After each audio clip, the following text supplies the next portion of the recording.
History is full of powerful people, individuals whose sheer ambition reshapes the world map. But how often does a story start in such brutal obscurity and end in such terrifying glory? This isn't just the story of an empire that controlled nearly 12 million square miles of the earth. It's the story of the man who willed it into existence, a man whose name would become a synonym for conquest, terror, and a world-changing vision. To understand the Mongol Empire, you have to understand him first. And his story doesn't begin in a palace, but in the unforgiving wilderness, with a prophecy clutched in the palm of his hand. He was born clutching a clot of blood, a sign, the shaman said, that he was destined for greatness. But no one, not the rival clans who hated his family, not the allies who would betray him, and certainly not the boy himself, could have predicted what that really meant. No one could have known that this child, born as Temujin and left for dead on the harsh Mongolian steppe, would one day be known as Genghis Khan,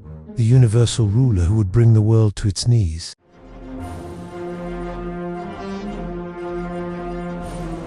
The world Temujin was born into around 1162 was a chaotic storm of violence. The Mongolian plateau wasn't a country, but a fractured landscape of warring nomadic tribes, all constantly fighting, stealing, and killing over resources, power, and plain survival. His father Yasuge was a minor chieftain of the Borjigin clan, a man with some respect but a lot of enemies. His mother, Holin, had been kidnapped by his father from the Merka tribe of Violent Act, that planted a seed of revenge that would come back to haunt them. This brutal world came crashing down on Temujin before he was even 10 years old. While coming home from arranging a marriage for his young son with a girl named Bert, Yasuge was poisoned by a rival Tatar clan, a long-time enemy of the Mongols. His death wasn't just a personal tragedy, it was a catastrophe. In the merciless culture of the steppes, a leaderless family was worthless. Temujin's own clan, the people his father had led, saw no point in feeding a dead man's family. They abandoned Holin Temujin and his 6 siblings, leaving them to fend for themselves where starvation was a daily threat. These were the years that forged the man. The family was thrown into crushing poverty, surviving on whatever they could hunt or find. Hardship bred tension, and soon conflict erupted within the family itself. Temujin, driven by a fierce need to survive and lead, clashed with his older half-brother Begda. With their father gone, Begda, as the eldest, took charge, but Temujin refused to follow him. A fight over food, a fish, or a bird escalated into a fatal showdown. Temujin and his brother Kasar ambushed and killed Begda with an arrow. It was a shocking act, but in Temujin's cold logic, it was necessary. It established him as the head of the family and sent a clear message: he would lead or he would die. His reputation for ruthlessness was growing, but it didn't keep him safe. The Taishid, the same clan that had abandoned his family, saw the ambitious young Temujin as a future threat. They came back, not to help, but to enslave him. He was captured and locked into a kang. A heavy wooden collar used to humiliate and restrain a prisoner. For a boy who valued freedom above all else, it was the ultimate insult. But even in chains, his will wasn't broken. He waited. During a festival, while his captors were drunk and distracted, he escaped, hiding in a river with just his nostrils above the water. A sympathetic family helped hide him, an act of loyalty he would never forget. This ordeal taught him a lesson that would define his life. Loyalty would be rewarded above all else, and betrayal was the one sin that would never be forgiven. Free from his chains, Temujin was no longer just a survivor. He was a man with a mission. His hardships, his father's murder, the abandonment, killing his brother, his enslavement hadn't broken him. They had tempered him, turning a lost boy into a hardened, calculating, and relentlessly ambitious leader. He began the slow work of building a following, using his father's old alliances and making new ones. He found the powerful chieftain Togrul, a sworn brother of his father, and presented him with a priceless black sable cloak, a gift from his wife Bert's dowry. That single gift bought him the protection of one of the most powerful men on the steppe. But just as things started looking up, the past came back with a vengeance. The Merkit tribe, still angry about his mother's kidnapping decades earlier, raided Temujin's camp and took his new wife. But it was an echo of his own family's history. But Temujin wasn't his father. He refused to accept it. He called on his powerful new ally, Togrul, and his childhood Anda, a charismatic leader named Together, they raised an army of 40,000 warriors, crushed the Merkits, and rescued Bert, who was now pregnant. While questions would always surround the father of her first son, Joki, Temujin raised the boy as his own, without ever showing a hint of doubt. The rescue of Bert was a turning point. It was more than a personal victory. It showed everyone his growing power and influence. He had proven he could command loyalty and lead men in battle. Followers started flocking to him, drawn by his charisma and his reputation as a man who rewarded his allies. The Outcast was now a real contender. The stage was set for the next even-blood chapter of his life, uniting a people who had only ever known war with each other. Temujin's rise wasn't a straight line. It was a bloody climb over the bodies of his rivals. The Mongolian steppe was a chessboard of shifting elite, and his greatest rival was the man who was once closest to him, his childhood blood brother. As boys, they had sworn eternal friendship, but as men, they had two completely different visions for the Mongol people. Jamuka defended the old system of aristocracy, where power belonged to those of noble birth. Temujin, shaped by a life of hardship, believed in a radical new idea, meritocracy. He promoted his leaders based on their skill, courage, and loyalty, not their family tree. This revolutionary idea was magnetic. Two talented warriors from all clans who were held back by the old ways.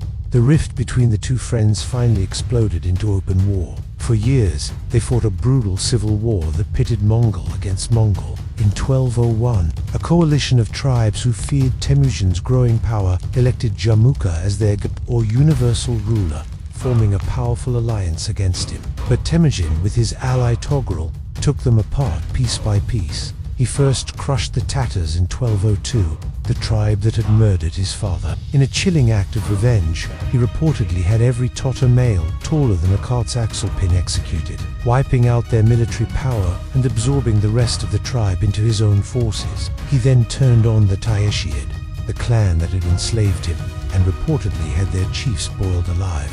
His last major rivals were the powerful Clot, led by his former patron Togrul, and the Naman tribe to the west. The alliance with Togrul soured as Temujin's power grew to eclipse his own. This betrayal led to a final battle where Temujin crushed the Clot forces. In 1204, he faced the Naman, and using clever tactics like having each soldier light multiple campfires to make his army seem much larger, he routed them. Jamuka, who had sided with the Namans, was captured when his own men betrayed him. True to his values, Temujin had the betrayers executed for their disloyalty before granting Jamuka an honorable, bloodless death, having his back broken to avoid spilling noble blood. With all his rivals gone, the path was clear. In 1206, a great assembly of Mongol chieftains, a Kurultai, was held on the vast plains. There, the outcast boy named Temujin was proclaimed Genghis Khan, a title meaning universal ruler. This wasn't just a new name, it was the birth of a nation. Many historians argue this unification was his single greatest achievement, even more than the conquests that followed. Genghis Khan immediately went to work tearing down the old tribal structures that had caused centuries of infighting. He reorganized his people into military units of 10, 100, 1,000, and 10,000, which shattered old clan loyalties and created a new, unified identity loyal only to him. He established a code of laws, the Yasa, which banned many traditional causes of conflict. Kidnapping and selling women was outlawed, livestock theft was punishable by death, and he gave diplomatic immunity to foreign ambassadors. He encouraged trade, ordered the creation of a writing system, and, perhaps most remarkably, for the time declared total religious freedom across his empire. Christians, Muslims, and Buddhists were all welcome, and their leaders were exempt from taxes, a policy that helped keep his diverse empire stable. His leadership was a mirror of his life. He valued loyalty above everything, promoting men based on their worth, not their birth. He was fiercely confident, believing his mission to unite the Mongols was a divine command from the sky god, Tengri. He was ruthless in war, but generous to those who surrendered. He was a brilliant organizer and strategist, but he was also adaptable, always willing to learn from the people he conquered. The Unifier had succeeded. He now ruled 1 million people, a disciplined war machine the world had never seen. And this new nation, forged in civil war, was ready to turn its eyes outward. The world was about to learn the name Genghis Khan. With the Mongol tribes now a single, deadly fighting force, Genghis Khan looked beyond the steppe. The world outside was a patchwork of rich, settled civilizations that were ripe for the picking. His campaigns weren't just random raids, they were carefully planned invasions, launched with a speed and brutality that left his enemies stunned. His first major targets were the wealthy dynasties of northern China. He attacked the Western Xia and the powerful Jin dynasty, not just for their riches, but to secure his southern border and remove any potential threats. Here, the Mongols faced a new type of war. They were masters of cavalry combat on the open plains, but the Chinese had massive, fortified cities. Genghis Khan adapted. He learned the art of siege warfare from captured Chinese engineers, adding catapults, siege towers, and even gunpowder weapons to his arsenal. By 1215, his army had taken the Jing capital of Zhongde, modern-day Beijing, huge psychological and strategic blow. But it was the campaign in the west that would cement his reputation for both genius and terror. The Khwarezmian Empire, a huge sultanate stretching across modern Iran, Afghanistan, and Central Asia, controlled the valuable Silk Road. At first, Genghis Khan wanted trade, not war. He sent a caravan of around 500 merchants to establish diplomatic and commercial ties, but the governor of the Khwarezmian city of Otrar, suspicious of the caravan, had them arrested and executed. Enraged, Genghis sent 3 ambassadors to demand the governor be punished. The Shah of Khwarezm, Muhammad II, responded with shocking arrogance. He had the Mongol envoys' heads shaved and their Muslim translator beat. This was an unforgivable insult. To the Mongols, ambassadors were sacred. The Shah hadn't just killed a few men, he had declared war on the entire Mongol nation. Genghis Khan's response was swift, massive, and terrifyingly effective. In 1219, he unleashed an army of 100,000 to 200,000 warriors, splitting them into multiple columns that hit the Khwarezmian Empire from several directions at once. This multi-pronged attack confused and overwhelmed the larger, but poorly led, Khwarezmian forces. The Shah had spread his troops out across his cities, a fatal mistake against an enemy that lived and died by its mobility. The Mongol way of war was revolutionary. Their army was almost entirely cavalry, able to travel huge distances at incredible speeds. Each warrior had multiple horses, letting them switch mounts and cover up to 100 miles a day. Their main weapon was the composite bow, a masterpiece of engineering that could fire arrows with lethal force and accuracy. And they were masters of psychological warfare, spreading terror ahead of their armies to break their enemy's will to fight. They often used the feigned retreat. A Mongol force would pretend to flee, baiting the enemy into a reckless chase, right into a prepared ambush. One by one, the great cities of the Khwarezmian Empire fell. Cities like Bukhara and the legendary Samarkand, jewels of the Islamic world, were besieged and sacked. The Mongol policy was brutally simple. Surrender and you will be spared. Resist and you will be destroyed. Those who fought back faced unimaginable horror. Entire populations were massacred, with only artisans and engineers spared to be conscripted into the Mongol army. Cities were burned to the ground. The destruction was a deliberate tool of terror, meant to ensure the next city would surrender without a fight. While Genghis led the main army, he sent his best generals, Subutai and Jeeb, on one of history's most incredible military expeditions. With just 20,000 men, they led a great raid that swept through the Caucasus, crushed the armies of Georgia, and entered the lands of Kiev and Rus, announcing the Mongols' arrival on the doorstep of Europe. The Khwarezmian campaign took only 2 years, but it completely erased an empire from the map. Shah Muhammad II died as a fugitive on an island in the Caspian Sea. His son fought on bravely, but was eventually defeated and forced to flee to India. The conquest of Central Asia was complete. Genghis Khan now controlled a single stretch of land from the Pacific Ocean to the Caspian Sea, an empire larger than any one person had ever ruled. The Conqueror had fulfilled his destiny, but the empire he built was about to face its biggest test, surviving without him. The story of the Mongol Empire is one of incredible strategy, brutal conquest, and world-changing innovation. If you're finding this journey through history compelling, make sure to hit that subscribe button and ring the notification bell, so you do not miss our future explorations into the greatest empires and figures of the past. In 1227, during a final campaign against the rebellious Western Xia kingdom, Genghis Khan died. Some say he died from injuries after being thrown from his horse. Others suggest he fell to an illness like the plague. As he wished, He was buried in an unmarked grave somewhere in the Mongolian heartland, and its location remains a secret to this day. He left behind the largest contiguous land empire the world had ever seen, but he also left a huge problem: how to govern it. Before his death, Genghis had planned for what came next, dividing the empire among his 4 sons from his main wife, Urt, into administrative zones called khanates. The eldest, Joki, had died just before his father, so his lands, the western part of the empire known as the Golden Horde, went to his son, Batu Khan, the second son. Chagatai got Central Asia. The third son, the charismatic Gada, was chosen to be the next great Khan, ruling from the capital of Khan, and the youngest, Tului, inherited the Mongolian homeland.